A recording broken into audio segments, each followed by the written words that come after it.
Hey everyone, it is Alyssa from Planet Alyssa, and I'm here with this week's What I Sold on Etsy video.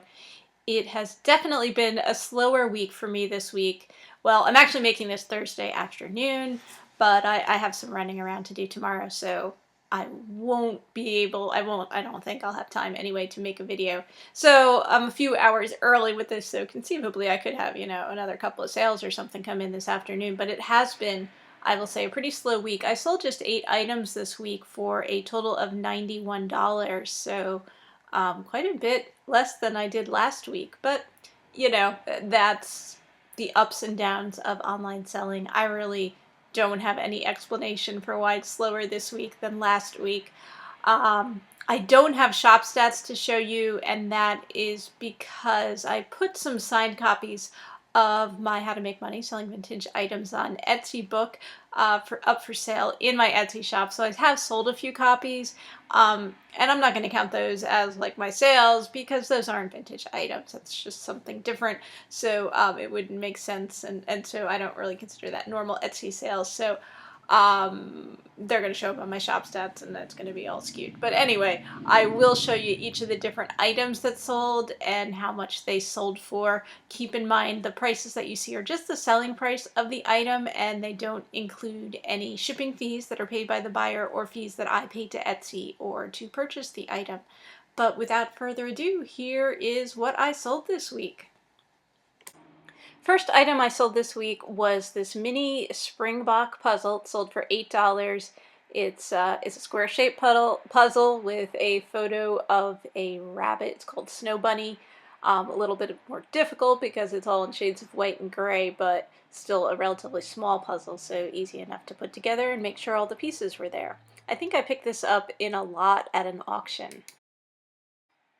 This was a set of men's handkerchiefs. They're unused handkerchiefs in the original box. They sold for $10. There are 3 hankies, and they all have, as you can see, an embroidered design of golf implements, golf clubs, and golf flags. And I think I picked these up at a thrift store. And this item and the next item were both bought by the same buyer. This sold for $20. It was a crewel embroidery kit, unused. It says, "This kitchen closed. I'm sick of cooking." So a funny little slogan there. And then this is just a little wooden wall plaque that says "Kids for Sale" in the shape of a goat. And this sold for $10. I think I picked this up at a rummage sale, and I might have picked up the kit at a rummage sale too. I can't remember. Then I sold this vintage patch for $7. It's an embroidered, unused patch that says, "How does that grab you, Professor?" I'm not entirely sure what the meaning is of it, but it's got a robot and a guy who looks sort of like a professor or scientist or something there. I picked this up in a lot at an auction, and I have a whole bunch of patches. I've been just working my way through getting them listed little by little. This is a vintage desk blotter or desk pad. Sold for $20. It's just vinyl. It's not actual leather, but in a leather style with the paper at the bottom, which is a little bit worn. I picked this up not too long ago at a church sale, rummage sale. This is something that you can't really find these anymore in the stores, and you used to be able to find them all the time, and I've sold them before, so it's something definitely to be on the lookout for. If you don't mind shipping something that's a little bit bigger and awkward, you can flatten a box, as long as it's not like a flat rate box or something like that, and use that to ship it in, because it's hard to find a box that's quite big enough to fit a desk blotter. And I sold some more souvenir pendants this week. These both went to the same buyer. They both sold for $8, and they were both these really mini-sized ones. So this one is from the state of Illinois, and then this one is from the state of Alaska.